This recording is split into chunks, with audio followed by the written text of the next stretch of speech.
Hey guys, and welcome back to another episode of New Earth Alchemy. And today we're going to talk about money. We're going to talk about manifesting money. I hate that the world we've built has us obsessing over this piece of paper. And I get it. It's hard to find all of those emotions that you want if you don't have all of the resources you need to pay your bills and eat the food you like and do all of the things that you desire to do. It helps, for sure.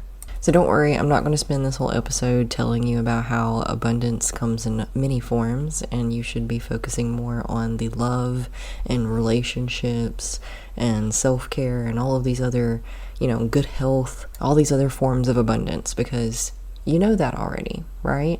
Yeah, we did that. We did that whole shift of priorities, and now we know that it's not actually the money that we want, but rather the emotions and the freedom that money's going to bring us. Because, abundance comes in many forms. Got it. But there is more moving parts to this whole thing. So, for sure, remember that abundance comes in many forms, and you really want to focus on that as much as you can. So, like the gratitude and all of that. We have to stay tuned to, our own energy has to stay tuned to the vibrational frequency of the abundance, of the money, if we want to attract more of that. If you're constantly focusing on the lack of, then that's exactly what you're going to manifest more of. I know it's hard, but this is the most important part of it, okay? You have to focus your energy. You have to learn how to control your energy, which means learning how to control your emotions, learning how to control your thoughts, which is so hard. It's so hard when the bills are coming due, and you're constantly having to eat, and someone always needs new shoes, and literally everywhere you turn, it's like more and more and more. They need more. Every single one of us out here, our regular folks, feel like we're drowning in this society, for sure. Okay, it's not just you. You are not alone. We are all right there with you. And we could go out on a tangent about how it may have been designed that way.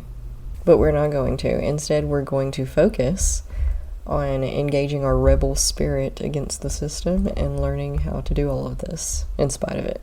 But we're going to come back to this part because I know you hear about this part a lot. If you look into manifesting money, you hear about this because it is the most important thing.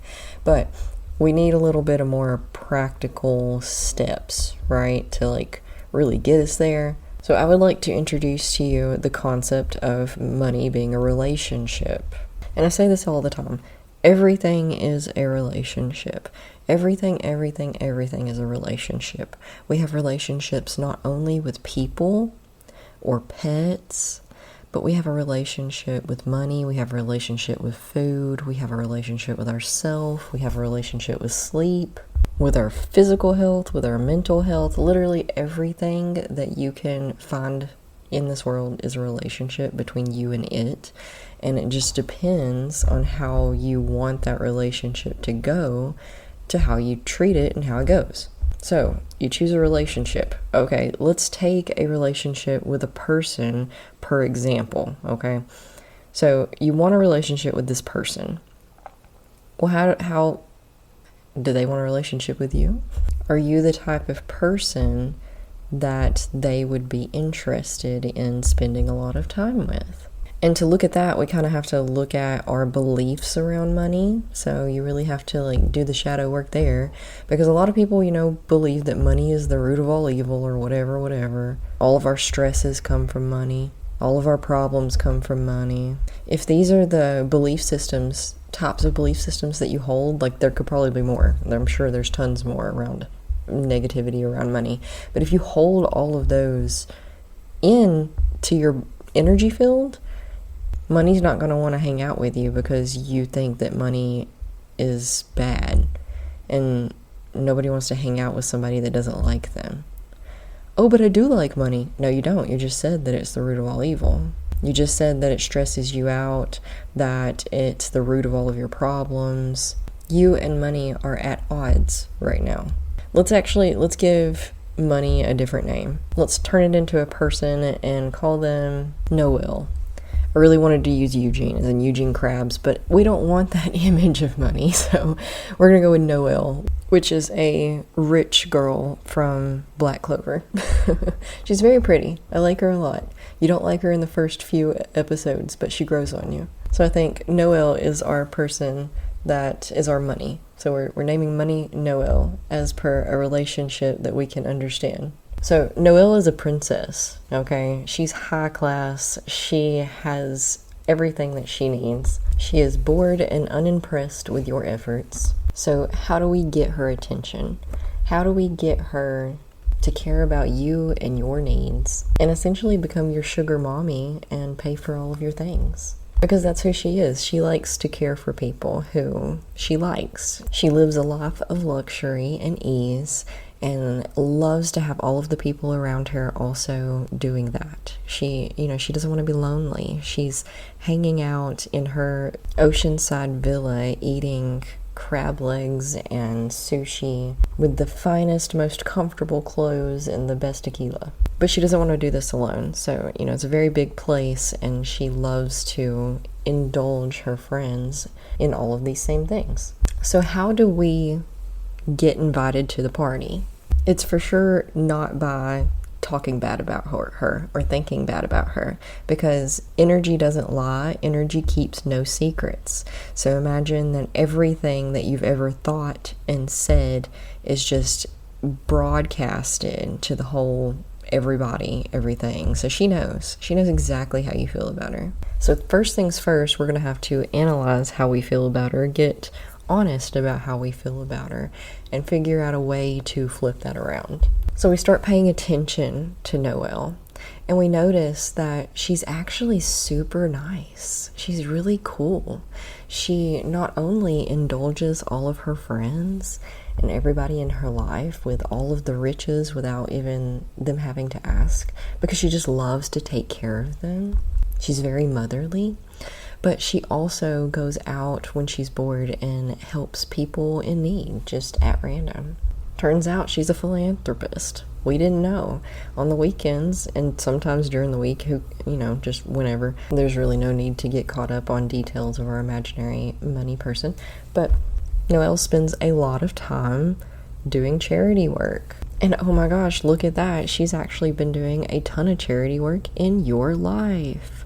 Your kids needed shoes and she bought them. Turns out your bills needed to be paid and she took care of it for you. That last kayaking trip you went on, that last vacation, yep, that was her. She is so loving that she has heard every terrible thing, every terrible energy you've ever sent her way, and she still made ends meet for you out of the pureness and kindness of her heart. Turns out she's been taking care of everyone this whole entire time, without thanks, without recognition. You just thought she was an inanimate object meant to be the bane of your existence. All the while, she was humbly still buying you groceries. Never saying a word, never asking for anything in return. So we start being a little bit more gracious, a little bit more gratuitous. And you may be like, well, I did have to do something. She did ask for something in return. I had to work this many hours to be able to get her to pay for those things. Okay, so for one, that's still bad energy. That is still unthankfulness. And maybe that's why you're stuck doing the crap jobs in her villa. Maybe you're in the villa and you're working, but you're doing the crap jobs because she doesn't like you, because you don't like her. So how can we learn how to not really suck up to her? We don't really want to be a brown noser, but at the same time, we kind of do. So how can we make her like us more? So instead of doing, like cleaning her bathrooms for 12 hours a day, we're hanging out on the balcony directly next to her, having very lovely conversations, eating the same wonderful food that she's eating, fresh, organic, instead of the, lower quality stuff that's in the kitchen. Well, we have to figure out what she likes. We have to figure out what she wants out of life. And she probably wants the same things that most of us want. It's just to love and be loved, and to be understood and appreciated, and maybe not work too terribly hard unless we just want to at a thing. But to figure this out, we have to start spending time around her. See, most of us have been avoiding her, and because, we had those salty feelings about her, and turns out she's actually all right. So now we're going to have to start spending a little bit of time paying attention to her. So how I do this, coming out of our little fantasy picture visualization and back into the real world, I advocate heavily for at least once a month sitting down and doing an inventory of all of your funds, all of your finances, all of your expenses, all of your everything. And the amount of man, people don't like this. They do not want to do this because it makes them feel bad. It makes them feel anxious and stressed out, and they would rather just avoid it and not look at it and just pretend it doesn't exist. And it's not the, if you have a relationship with somebody, do you really have a relationship with somebody if you don't spend any time with them at all whatsoever? So once a month when you're going over, you just pull up all of your things, pull up your bank statements and look at them. Math them up. That's what I like to do. I like to categorize them. I go through each thing and I'm like, okay, well, we spent this much on groceries. We spent this much on eating out. We spent this much on clothing. We spent this much on doing things and, expenses. The car needed this, yada, yada, gas. All of the things. You cannot expect your finances to get any better if you're not looking at them and being mindful of them and intentional with them. And this is another great opportunity to be thankful. And you look at it and you're like, oh, instead of being like, oh my gosh, we spent $1,000 in groceries this month. It's like, wow, I'm so thankful that I had the ability to spend $1,000 in groceries this month. I'm so thankful that we have food to eat. Man, that baked potato that we had the other night was awesome, and I'm so glad I had it. Just things like that. And this gives you the opportunity to see where things may be leaking out. You had a subscription on there from 3 years ago that you haven't used, and you didn't realize that it's been slowly draining you $11 a month at a time. Good God, let's cut that off. And oh no, look at that. That bank, that thing charged us twice instead of once. Let's make a scary phone call, because I know I don't like to make phone calls at all. Let's figure out what's going on with that. Maybe we can send them an email.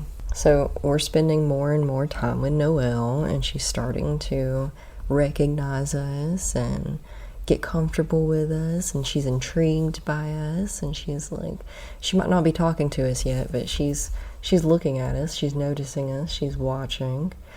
And we just keep on and keep on, and we figure out that actually, turns out, Noelle doesn't even speak the same language that we speak. Well, gosh, how are we going to have a conversation with her and really get to know her if we don't speak the same language? Gosh, looks like we got a little bit of learning to do. I don't think they have a Duolingo for money talk, but they have books. They have lots of books. Just to name a few off the top of my head, there's Rich Dad, Poor Dad. There's Think and Grow Rich by Napoleon Hill. I'm currently rereading that one for a second time. Tony Robbins has a book on money, and there's a lot of books on money, okay? And learning how to understand it and speak the money, because it's a system within our system. Money is a network system that's been created for us to live within the confines of. So to be able to navigate that system, you have to be able to see the pathways and understand how they work and where they go and how to jump into that flow. And you might be like, oh, Savannah, God, this sounds like a lot of work. Now you're wanting me to read books and stuff. And all I can say is, yeah, everything's a lot of work. And if you actually want substantial money, then, you gotta figure it out. You gotta work towards it, you know? It's not something that you can just, I mean, you can manifest it, but you have to do the work to manifest it. I was reading Matrix Energetics yesterday, because I jump around from book to book, and there was a thing in it. It was a quote. It was talking about how saints, something or another, said, trust and believe as if everything relies on us, talking about the saints, the gods, whatever, but act as though everything relies on you. And that's what you got to do right there. Believe and trust that the power of the magic of the manifesting and it falling in your lap is possible, is there, will happen. But then act as if it's all up to you. Because if you're not putting forth the effort on your end, the powers that be aren't going to put the effort on their end. Just like, going back to our picture of Noelle, she's helping everybody, but she only has X amount of time and space and energy to have really good relationships with some of these people. So she's not going to pick you to have a really good relationship with if you're not giving her the time of day and doing some work to get her attention, right? If you're not willing to help yourself figure this problem out, then she's not willing to help you either, because she only has X amount of time. She can't do everything for everybody. You do your laundry and you may do your family's laundry, but you can't do your neighbor's laundry. You can't do all of your cousin's laundry. You can't do everybody's laundry. They have to do their own laundry, or else you're just drowning in a never-ending sea of laundry, which most of us are anyway. But if Noelle sees you reading the books of her language, of her mother tongue, how flattering. And she sees you showing up to all of her shindigs. I don't know, maybe she likes to play pickleball. Maybe she plays a lot of pickleball. And she's noticed that you've been coming to her games and watching her play and cheering her on. But coming back to the energy of things, we really have to address the belief systems so that we can have really good energy in these interactions with Noelle when she comes about, when she comes around, because she does all day, every day. Am I right? If you're interacting with someone on a regular basis and every interaction you have with them leaves you with walking away with a bad taste in your mouth, you're not going to want to be friendly with them. You're not going to want to hang out with them. But if you're interacting with Noelle and you're pleasant and you're gratuitous and you're friendly and you're inquisitive about her life and what she's doing, and you ask her how she is, and it's not all about you, That's what most of us go into all of our relationships. It's all about us. It's like me. Let me talk about me for 30 minutes solid and not let you get a word in about you. Let me trap you with my latest drama and pour over all of these complaints I have, because I just need to vent. I need to get them out. Well, if that's how you are every time, all the time, she's not going to want to hang out with you, and neither is no one else. Think about some of your favorite people and who they are. Are they fun?